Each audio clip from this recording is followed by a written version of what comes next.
Es bueno estar de regreso en San Antonio. Algunos de ustedes saben, estuve en la tierra prometida en esta semana y es bueno estar de regreso en medio de ustedes. Estuve allá en mi ciudad de origen. El Señor me dio la oportunidad de estar aquí y es maravilloso estar con ustedes. Por favor, abran sus Biblias en Apocalipsis capítulo 2.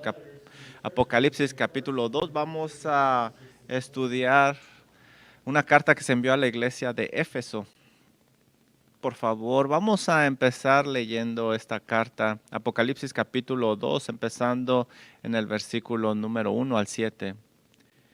Escribe al ángel de la iglesia en Éfeso, el que tiene las 7 estrellas en su diestra, el que anda en medio de los 7 candeleros de oro, dice esto: Yo conozco tus obras y tu arduo trabajo y paciencia, y que no puedes soportar a los malos, y que has probado a los que se dicen ser apóstoles y no lo son, y los has hallado mentirosos. Y has sufrido y has tenido paciencia y has trabajado arduamente por amor de mi nombre y no has desmayado. Pero tengo esto contra ti, que has dejado tu primer amor. Recuerda, por tanto, de dónde has caído y arrepiéntete y haz las primeras obras, pues si no, vendré pronto a ti y quitaré tu candelero de su lugar si no te hubieres arrepentido. Pero tienes esto, que aborreces las obras de los nicolaítas, las cuales yo también aborrezco. El que tiene oídos oiga lo que el Espíritu dice a las iglesias. Al que venciere le daré de comer del árbol de la vida, el cual está en medio del paraíso de Dios. Hay muchas preguntas que el cuerpo de la iglesia debería hacerse constantemente. El cuerpo de la iglesia quiere ser fiel al Señor y se debe de preguntar, ¿somos un cuerpo de creyentes comprometidos con todo el consejo de Dios? No simplemente escogiendo algunos versículos que nos gusta, pero estamos comprometidos a todo el consejo de la palabra de Dios. Estamos en un lugar donde podemos ir y nos estamos equipando para trabajar en el ministerio. Somos un lugar donde la gente se siente discipulada. Somos un lugar donde tanto nuevos como los que ya tienen tiempo están creciendo. No es una referencia a la edad, por cierto. Somos un lugar que está separado del mundo o estamos marcados por cosas mundanas. Somos un lugar donde puedes encontrar mujeres piadosas, comprometidas con Cristo. Somos un lugar lleno de personas donde se aman, un lugar donde hay jóvenes de todas las edades que están invirtiendo en el evangelismo y podemos hacernos muchas preguntas de este tipo y estas son buenas preguntas. Pero hay una pregunta que va a controlar a todas las demás. Esa pregunta es esta: ¿qué es lo que piensa Cristo de nosotros? Todas estas son buenas preguntas y nos invitan a alguna examinación, pero al final del día, ¿qué es lo que piensa nuestro Salvador acerca de nosotros, de nuestra iglesia? ¿Qué piensa Él? Así como un buen empleado debe preocuparse lo que su jefe piensa, así también una buena iglesia debe de pensar qué piensa Cristo, que es su cabeza. Y yo les prometo que Él tiene una opinión. Él es el buen pastor y el buen pastor está cuidando sus ovejas día y noche. La pregunta es entonces, ¿qué piensa Él de nosotros mientras nos ve? ¿Él está complacido o está desilusionado? ¿Él está triste, enojado?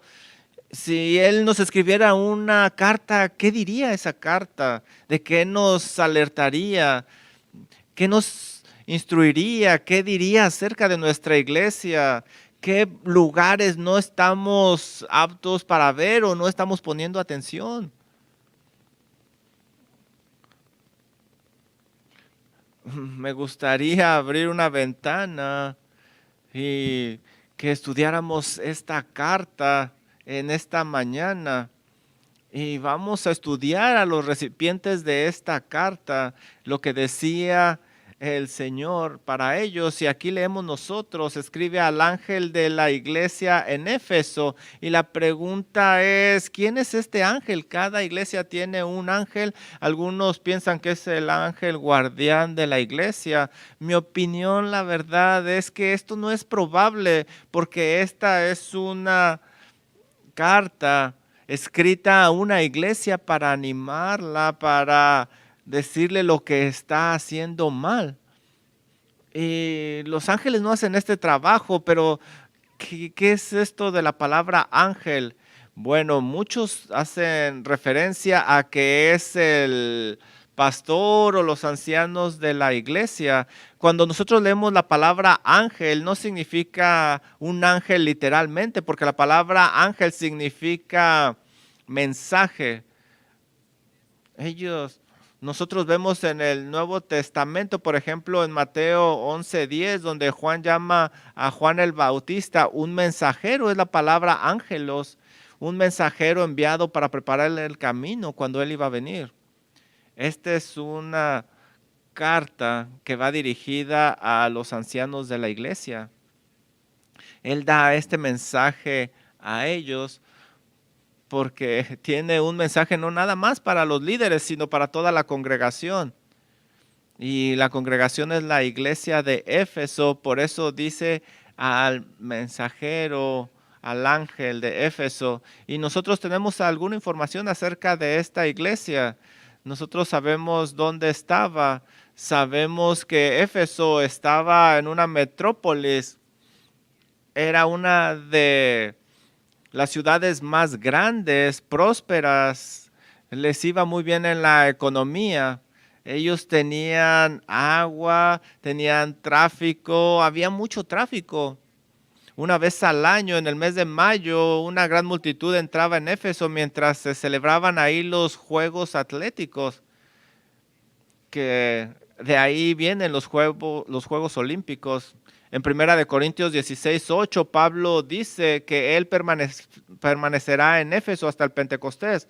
No nos dice por qué va a estar ahí, pero muchos comentaristas creen que él se quedó ahí porque sabía que ahí había mucho trabajo misionero, había mucha necesidad y por eso él quiere quedarse ahí predicando el evangelio. Ahí había necesidad misionera en esta ciudad pagana. La religión de Éfeso era extremadamente pagana. Los efesios adoraban a la diosa griega Artemisa. Aquí la población se dedicaba a las 7 maravillas antiguas del mundo.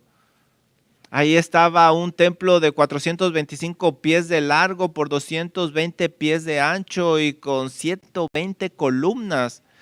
Un escritor griego escribe: he visto los muros y los jardines colgantes de la antigua Babilonia, la estatua de Júpiter olímpico, el coloso de Rodas, el gran trabajo de las elevadas pirámides y la antigua tumba de mausoleo. Pero cuando vi el templo de Éfeso elevándose hasta las nubes, todas estas otras maravillas fueron eclipsadas.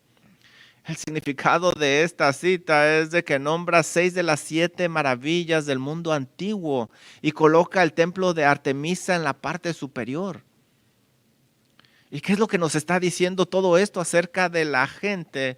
Nos dice que estaban devotas a esta diosa. Hechos 19 nos da una idea de esa devoción. En ese capítulo, un platero que hizo santuarios de Artemisa llama a Demetrio para dirigirse a Pablo y convoca a una reunión. Aparentemente, Pablo había causado que el negocio de estas personas que estaban haciendo ídolos se viniera abajo. Ellos estaban haciendo ídolos. Pablo les dice: no gasten su dinero en esto, esto simplemente es plata, son estatuas y esto está hiriendo el negocio de estas personas y se enojan. Y entonces tratan de detener a Pablo. Se juntan todos ellos, la Biblia nos dice, por algunas horas gritando: grande es Artemisa de los Efesios. Estas personas estaban devotas a este Dios falso y el templo estaba conocido por ser hermoso, pero la gente era conocida por ser mala. El templo era literalmente el centro del libertinaje y de la inmoralidad pagana. La prostitución se consideraba sagrada ahí. Un filósofo griego de la época comentó lo siguiente: la vileza de los efesios es tal que todos merecían ser ahogados y que la moral que se muestra en el templo es peor que la moral de los animales, afirmando que ni siquiera los perros se mutilan entre sí como ellos lo hacían. Así es de que la iglesia de Éfeso no estaba en el mejor de los lugares, estaba en un ambiente extremadamente desafiante.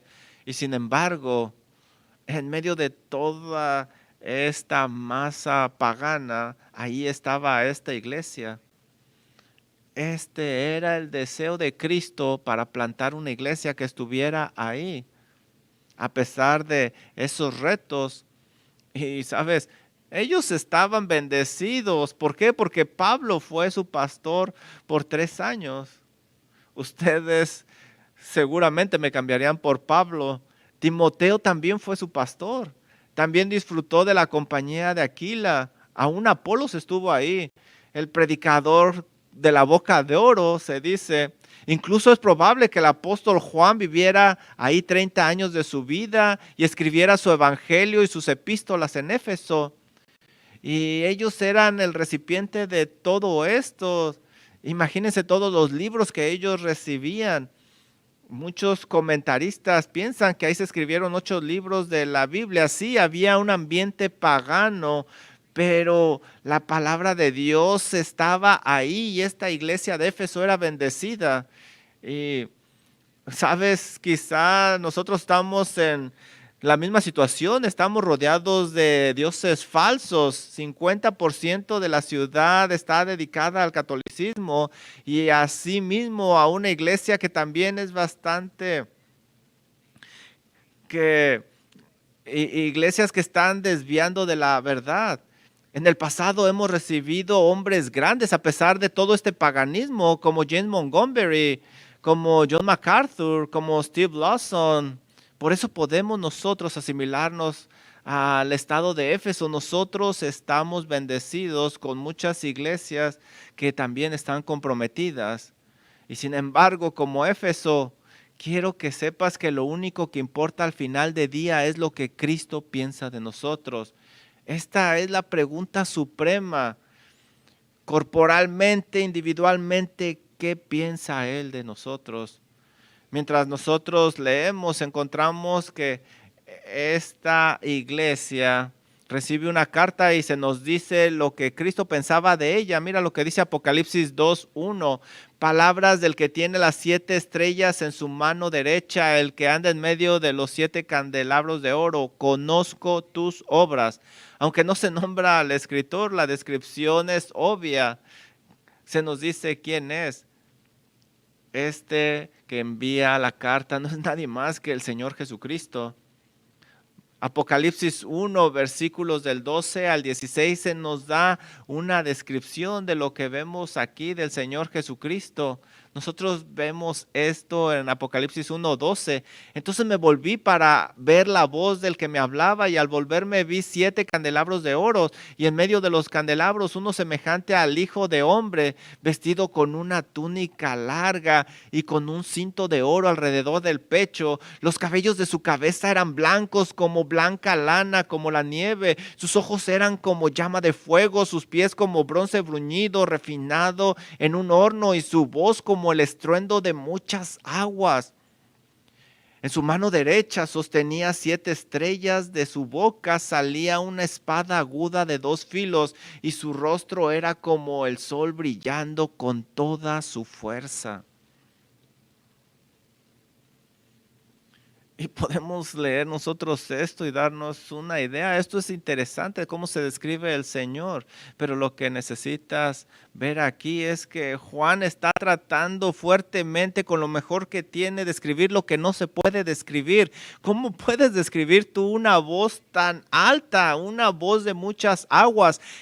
Juan dice, esto es tan fuerte que no encuentro la palabra adecuada para describirla.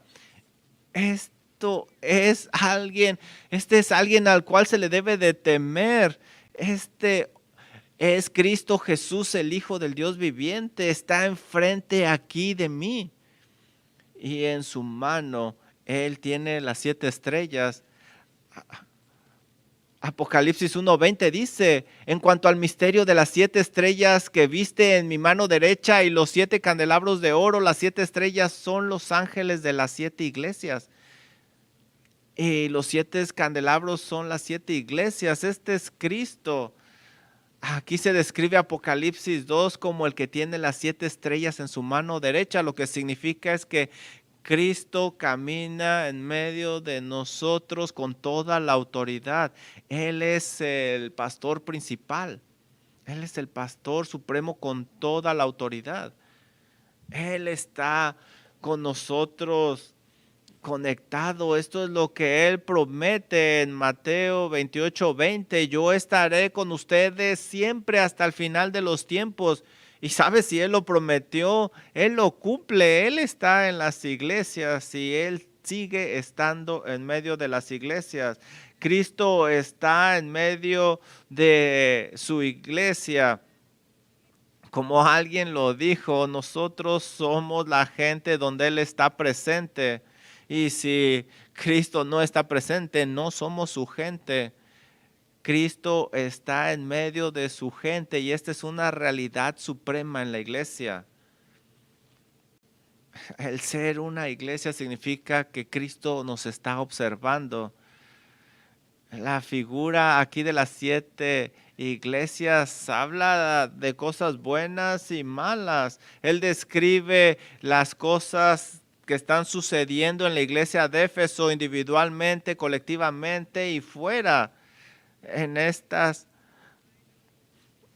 cartas nosotros leemos, yo sé tu trabajo, yo sé lo que sufres, yo sé tu paciencia, yo sé tu tribulación, yo sé que eres pobre, yo sé que estás siendo calumniada, sé que donde moras es duro y que aún en medio de esto no estás negando tu fe. Sé tu trabajo, sé todo lo que estás haciendo, sé que tú tienes una reputación. Yo sé que a pesar de que tienes poco poder, no me has negado. Yo sé tus obras, yo sé que no eres ni frío ni caliente. Yo sé, yo lo sé todo, yo lo veo todo. ¿Sabes? Él se da cuenta. Estas palabras deberían de darnos tranquilidad, pero muchas veces también provocan miedo que Cristo nos esté observando. Es también algo que provoca miedo, que Cristo está con nosotros y nosotros no estamos caminando con Él. Él lo sabe. Él sigue diciendo, lo sé, lo sé, lo sé. Y aquí hay una explicación profunda. No se requiere una explicación profunda, simplemente Él lo sabe. Apocalipsis 1:5 nos dice que Él es el fiel, el testigo fiel. En otras palabras, todo lo que Él dice es verdad. Si Cristo produce un juicio contra ti, bueno o malo, es verdad. No hay nada de falsedad en ese juicio. Así es de que mientras nosotros nos movemos, aquí nos damos cuenta que Cristo está caminando en medio de nosotros con unos ojos penetrantes de fuego y nada se puede ocultar de Él. Y Él tiene una cosa que decir y ese mensaje ha ido a esta iglesia de Éfeso y se nos dice inspirado por el Espíritu Santo en la Biblia. Así es de que vamos a ver el contenido de este mensaje. La primera cosa que nosotros vemos aquí en esta carta es el elogio de Cristo para esta iglesia. Él dice, conozco vuestras obras, vuestro trabajo y vuestra paciencia, y que no puedes tolerar a los que son malos, sino que habéis probado a los que se dicen apóstoles y no lo son, y los habéis hallado falsos. Yo sé que soportáis con paciencia y soportáis por amor mi nombre, y no os habéis cansado. Sin embargo, tenéis esto: aborreces las obras de los Nicolaitas, las cuales yo también aborrezco. Como puedes ver, todo lo que yo he leído es un reconocimiento a esta iglesia de las cosas buenas que está haciendo. Él está orgulloso de cómo están trabajando y hay más cosas que se deberían de decir. Esta no es una iglesia floja, es una iglesia trabajadora, es doctrinalmente sana. Ellos trabajaban fuertemente y tenían una doctrina sana. Miren lo que dice, conozco tus obras. Éfeso era una iglesia que tenía obras, es decir, tenían fruto en sus vidas por Cristo Jesús. Ellos no estaban sentados en en las bancas, ellos estaban sirviendo y eso es algo bueno. Y si vamos más adelante, podemos preguntar que si Cristo fuera a pronunciar un juicio sobre tu vida hoy, podría decir, conozco tus obras. Tú tienes obras, tienes fruto, vienes a la iglesia, te llamas cristiano, conoces las cosas correctas o al menos tienes una idea de las cosas correctas, pero déjame preguntarte, ¿tienes obras? ¿Hay fruto en tu vida? ¿Estás haciendo algo por el Señor Jesucristo? Él podría decir, conozco tus obras porque tienes obras. Es bueno haber hecho una profesión de fe en el cristianismo, pero también déjame recordarte que esto va más allá, va a toda la iglesia. Todos somos responsables los unos a los otros y debemos de preguntarnos, ¿estás viviendo por Cristo Jesús? ¿Se puede ver algo en tu vida de que estás viendo con Cristo Jesús o nada más se ve lo que está entrando? Nosotros como cuerpo de Cristo, ¿tenemos obras, fruto? La iglesia de Éfeso había hecho muchas obras. Cristo aclara además cómo iba a llevar a cabo estas obras, afirmando que Él conoce su trabajo. Literalmente significa trabajar hasta el cansancio. Este es un esfuerzo total. Ese es el tipo de esfuerzo que te hace dormir tranquilo porque sabes que lo diste todo. Tú puedes dormir tranquilamente. Pero el versículo 3 nos dice que no simplemente trabajaron hasta el cansancio, simplemente, sino que no se desanimaron. Esto nos dice que estaban trabajando constantemente. En otras palabras, estas personas estaban trabajando hasta el punto del agotamiento total. Gálatas 6:9 nos dice Pablo, no nos cansemos pues de hacer el bien. ¿Por qué dice eso? Porque fácilmente nos cansamos. No nos cansemos pues de hacer el bien, porque a su tiempo segaremos si no desmayamos. Así que, según tengamos oportunidad, hagamos bien a todos. El Señor nos ha provisto muchas oportunidades para hacer bien. Hagamos bien a todos y mayormente a los de la familia de la fe. El famoso evangelista del siglo XVIII, George Whitefield, tenía un lema que se repetía con frecuencia. Él decía, preferiría quemarme por Cristo que oxidarme. Y muchos cristianos, me temo que muchas iglesias están en peligro de oxidarse. Espiritualmente se están convirtiendo en Titanics que están cayendo en el océano. A lo mejor en un momento fueron monumentos de un trabajo duro por Cristo, pero después de haber chocado contra un iceberg, ahora están sin hacer nada en el fondo del océano. Pero el Señor dice también que ellos pacientemente están soportando. Básicamente esta palabra significa que perseveraron en medio de circunstancias difíciles de la persecución. Lo más probable es que era una persecución tanto afuera como desde adentro. Ellos están en un ambiente muy pesado y ellos se están manteniendo firmes por Cristo Jesús en medio de la tribulación. Ellos son fieles al Señor. Todos nosotros debemos de tener esta mentalidad. No importa lo que suceda, no sé lo que sea esto, pero venga lo que venga, yo estaré con Él porque Él promete que nos va a santificar, que nos va a probar. Tú tienes este compromiso de decir, no importa lo que suceda, yo estaré contigo y pacientemente estaré hasta el final. Solo así te vas a dar cuenta lo dulce que es Cristo Jesús. Hebreos 12:1 dice, por tanto, nosotros también teniendo en derredor nuestro tan gran nube de testigos, despojémonos de todo peso y del pecado que nos asedia y corramos con paciencia la carrera que tenemos por delante, puestos los ojos en Jesús, el autor y consumador de la fe, el cual por el gozo puesto delante de él sufrió la cruz, menospreciando el oprobio, y se sentó a la diestra del trono de Dios. Considerad aquel que sufrió tal contradicción de pecadores contra sí mismo, para que vuestro ánimo no se canse hasta desmayar. Tenemos todo lo que necesitamos para permanecer pacientemente. La iglesia de Éfeso permaneció firme, comprometida a Cristo Jesús.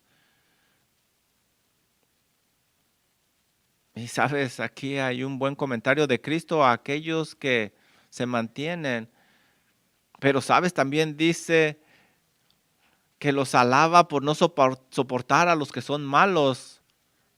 En otras palabras, no eran una iglesia que aceptaba a todo el mundo como cristianos sobre la base de un falso tipo de amor. Más bien tuvieron estándares altos, buscaban personas que realmente se arrepentían de su pecado. Ellos practicaban la disciplina en la iglesia. Esta era una iglesia que estaba comprometida a la santidad. Trabajaban fuertemente, pero también estaban santificándose, discernían quiénes eran verdaderamente profetas y quiénes no. Efesios tomó en serio las palabras de Pablo. Mira lo que dice Hechos 20:28. Como les dije, Pablo pasó mucho tiempo en Éfeso y se preocupaba por esta iglesia y les da una alerta grande antes de irse. Hechos 20:28, nosotros leemos esto para los ancianos de Éfeso. Les dice, por tanto, mirad por vosotros y por todo el rebaño, en que el Espíritu Santo os ha puesto por obispos para apacentar la iglesia del Señor, el cual él ganó por su propia sangre. Esta es una hermosa novia que se te ha encargado. Ten mucho cuidado, cuídala, les dice Pablo. Versículo 29, porque yo sé que después de mi partida entrarán en medio de vosotros lobos rapaces que no perdonarán el rebaño. Y de vosotros mismos se levantarán hombres que hablen cosas perversas para arrastrar tras sí a los discípulos. Por lo tanto, velad. Los falsos maestros son un peligro constante para la iglesia. Y nosotros, como los efesios, debemos de estar atentos a la palabra de Dios para que nosotros podamos reconocer a estos falsos. Los efesios eran conocidos por esta habilidad, tanto que incluso puedes encontrar a los primeros padres de la iglesia elogiados por esto. Este era un grupo de personas con un discernimiento espiritual increíble. Este versículo 6 nos habla de este discernimiento. Mira lo que dice. Sin embargo, tenéis esto, aborreces las obras de los nicolaitas, las cuales yo también aborrezco. Se ha dicho mucho acerca de esto, se ha gastado mucha tinta, pero simplemente se dice que este grupo de personas estaban comprometidos al pecado y no solo eso, lo hacían en el nombre del cristianismo. Estas personas actuaban como si Cristo hubiera derramado su sangre para algo los cuales ellos pudieran tomar ventaja para sus placeres. Esto no es lo que dice la Biblia. Gálatas nos dice que fuimos llamados a la libertad, pero que no debemos de usar esa libertad como oportunidad para hacer libertinaje. Al contrario, hay que servir los unos a los otros. Esta gente había torcido lo que era el cristianismo. Alguien escribió, se entregaban a los placeres como cabras, llevando una vida de autocomplacencia. Y sabes, estos hombres estaban difamando el nombre de Cristo y los efesios odiaban sus obras por eso. Debemos de amar lo que Cristo ama y odiar lo que Cristo odia. Y es apropiado para nosotros odiar ciertas cosas porque amamos a Cristo. Así que la iglesia de Éfeso tenía muchas cosas buenas a su favor. Tenía buenas obras, trabajaban sin ser trabajados, aguantaban con paciencia, eran intolerables con los falsos maestros, con el pecado. Había mucho que decir acerca de esta iglesia, pero ahí nos termina todo.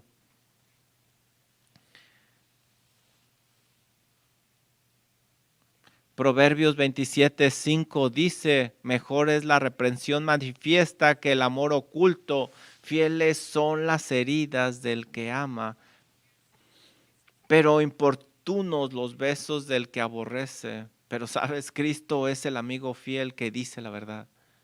Mira el siguiente punto, su condenación. Y estas son palabras muy fuertes venidas de Él. Apocalipsis 2:4, pero tengo contra ti que has dejado tu primer amor. Ese es un lenguaje fuerte. Han abandonado. Ese es un lenguaje hebreo. Has abandonado el amor que tenías al inicio. Este es un lenguaje fuerte que hace un punto fuerte. Hey, cuando alguien va hacia el fuego, tú no le dices, hey, brother, ven, por favor, cuidado. Ten cuidado. Bueno, te voy a dejar dar otros pasos. No, tú gritas y ese amor por él hace que hables más fuerte. Hay fuego ahí, regresa, ten cuidado. Los cristianos de Éfeso estaban trabajando duro, pero aquí nos damos cuenta de que en realidad no eran más que personas que trabajaban sin amor, dando vueltas y vueltas. Su trabajo estaba siendo hecho en vano. Pablo le dice a los corintios en 1 Corintios 13:1, si yo hablase en lenguas humanas y angélicas y no tengo amor, vengo a ser como metal que resuena o címbalos que retiñen. Si tuviese profecía y entendiese todos los misterios y toda ciencia, y si tuviese toda la fe de tal manera que trasladase los montes, esto es bueno. Pero si no tengo amor, no soy nada. Y si repartiese todos mis bienes para dar de comer a los pobres, y si entregase mi cuerpo para ser quemado, este es el sacrificio supremo, pero no tengo amor, de nada me sirve. De nada me sirve. Después de todo eso que se ha hecho, todas esas obras, todos esos sacrificios, seguramente Cristo hubiera dicho, bien hecho, pero en lugar de decir eso, mira lo que les dice, porque no hay amor, de nada sirve. Tú has hecho nada. No has hecho nada. Es un lenguaje muy fuerte para hacer un punto muy fuerte. Porque cristianismo es amor por Cristo. No hay amor, no hay cristianismo. Spurgeon escribe acerca de la iglesia. Como iglesia debemos de amar a Jesús, o de lo contrario hemos perdido nuestra razón de existencia. Una iglesia no tiene razón de ser iglesia cuando no tiene amor en su corazón, o cuando ese amor se enfría. ¿No les he recordado a menudo que casi cualquier enfermedad puede ser soportada con la esperanza, excepto la enfermedad del corazón? o en cualquier hombre, en cualquier mujer, en cualquier hijo de Dios aquí, y mucho menos en la iglesia como un todo. Si hay una partida del primer amor, es una cosa lamentable. La iglesia de Éfeso pudo haber sido doctrinalmente sólida y llena de buenas obras, pero se habían olvidado de lo principal en medio de la persecución, la razón por la cual ellos existían.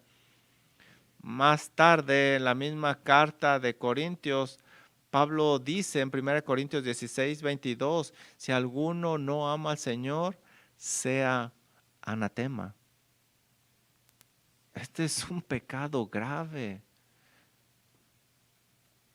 Es por eso que Jesús más tarde le dirá a la iglesia de Éfeso, recuerda de dónde has caído.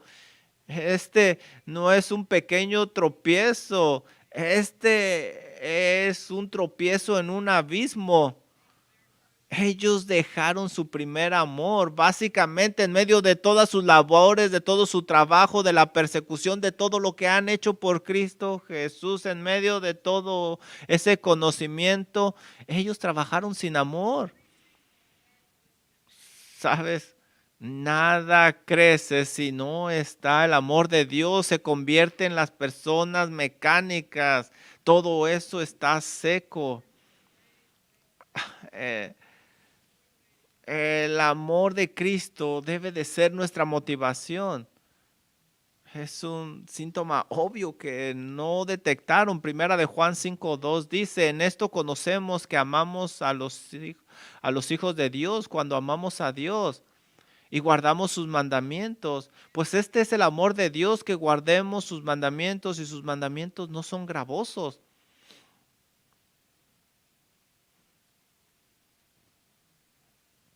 Alguien que ha perdido este amor está trabajando en vano.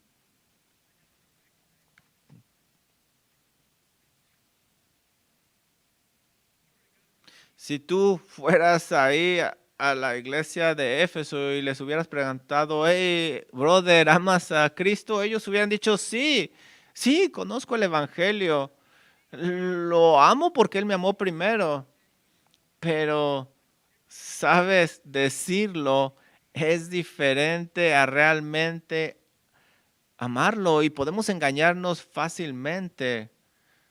¿Sabes? El amor no se prueba nada más con las obras. Ellos tienen acciones, ellos tienen fruto, trabajo, pero sabes, el amor no se prueba nada más con eso. El amor viene desde el corazón y flota hacia el exterior con acciones. Este no flota en sentido contrario, de afuera hacia adentro. Considera esta mañana si tú realmente tienes el amor de Cristo Jesús en tu corazón y te está motivando a hacer todo lo que haces. ¿Estás tú o somos yo como la iglesia de Éfeso que perdimos nuestro primer amor? Estas son cosas fáciles para recordar.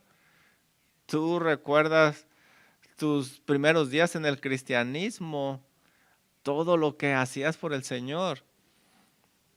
Cuando tú pecabas delante de ese Dios santo, te arrepentías, tú harías cualquier cosa por Él. Tú leías la Biblia cada que se podía, tú la marcabas, tú le decías a otros acerca del Señor, tú harías cualquier cosa por el Señor al inicio, no era acerca de ti, era acerca de Él. Esta es la solución. Mira lo que se nos dice. Dios no simplemente se detiene diciendo el amor que tenían antes. Hey, maridos, quiero que intenten algo esta tarde. Vayan a casa, ve a tu esposa y dile, mi amor, te solía amar mucho. Inténtalo, dile a tu esposa, a ver cómo te va. A lo mejor ella no te cree, pues dale un beso también y a ver cómo te va.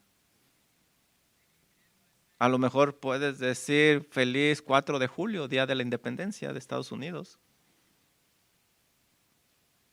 Tu esposa. no va a recibir esas palabras. Cristo no las recibirá tampoco.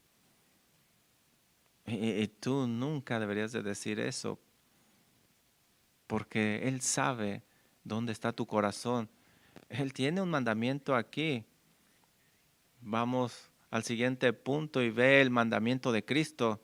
Mira lo que dice Apocalipsis 2:5. Recuerda por tanto de dónde has caído y arrepiéntete y haz las primeras obras. Tres mandamientos que ofrecen como prescripción divina a esta enfermedad mortal. Recuerda de dónde has caído, arrepiéntete y haz las primeras obras. Recuerda, arrepiéntete y haz. Simplemente nos está diciendo al recordar, sigue recordando ese primer momento cuando amabas a Cristo. Yo pienso que por eso el Señor nos dejó la mesa del Señor, porque constantemente debemos de recordar que le amamos, que Él nos amó primero, por eso le amamos. Constantemente ese amor debe de crecer y debe de estar en nuestra mente lo que significa amar a nuestro Salvador y someternos totalmente a Él y darle todo a Él. Recuerda, el segundo mandamiento es arrepiéntete. Arrepiéntete, regresa de ese mal camino. En palabras simples, da la media vuelta y dirígete a Él. Siéntate a los pies de Cristo. Ve lo que Él piensa de eso que estás haciendo y luego regresa a esa motivación inicial y pregúntate, ¿amo a Cristo? Y con el amor de Cristo, entonces sigue adelante con todo tu corazón, haciendo lo que Él te pidió hacer. Arrepiéntete, quítate y pon el amor de Cristo. Tercero, le dice, haz las obras que hicimos al principio. ¿Sabes? No debemos de regresar a hacer las primeras obras. Lo que se está refiriendo aquí es la actitud. Sírvele con un amor limpio hacia Él. El reino pertenece a esas obras sin orgullo, humilde delante del Señor, con una actitud de servicio, dando todo para Él. Debemos de arrepentirnos, no simplemente sentirnos mal por nuestro pecado, pero realmente dejar ese pecado. Ese es lo que nos pide hacer. Recuerda, arrepiéntete y haz. Y terminamos con la advertencia de Cristo. Él nos está dando este mandamiento, pero también nos da una advertencia. Apocalipsis 2:5, pues si no lo haces así, vendré por ti. Esto es para la iglesia y quitaré tu candelero de su lugar si no te hubieres arrepentido. ¿Cuán serio es esto? ¿Qué tan serio lo debemos de tomar? Si no hay este amor de Cristo en nuestro corazón, lo que Él está diciendo es que mientras camina en medio de nosotros va a quitar esa lámpara. El anuncio de afuera seguirá diciendo el nombre de la iglesia, Believers Fellowship, pero en los ojos del Señor, nosotros no somos una iglesia, no somos un lugar donde hay verdad. El monumento que estaba antes será quitado. ¿Sucedió algo durante la historia? Sí, pero ya no más. Esta es una alerta grande para nosotros. Muchas iglesias fuertes ya no son fuertes en nuestros días. Esa luz que brillaba ya se ha quitado ante los ojos de Dios. Arrepiéntete, dice Él. Estas palabras son fuertes. Apocalipsis 2:7 dice, el que tiene oídos oiga lo que el Espíritu dice a las iglesias, al que venciere le daré de comer del árbol de la vida, el cual está en medio del paraíso. Esta es la voz del Espíritu hacia la iglesia. Primero se dirige a cada persona individualmente, el que tiene oídos que oiga.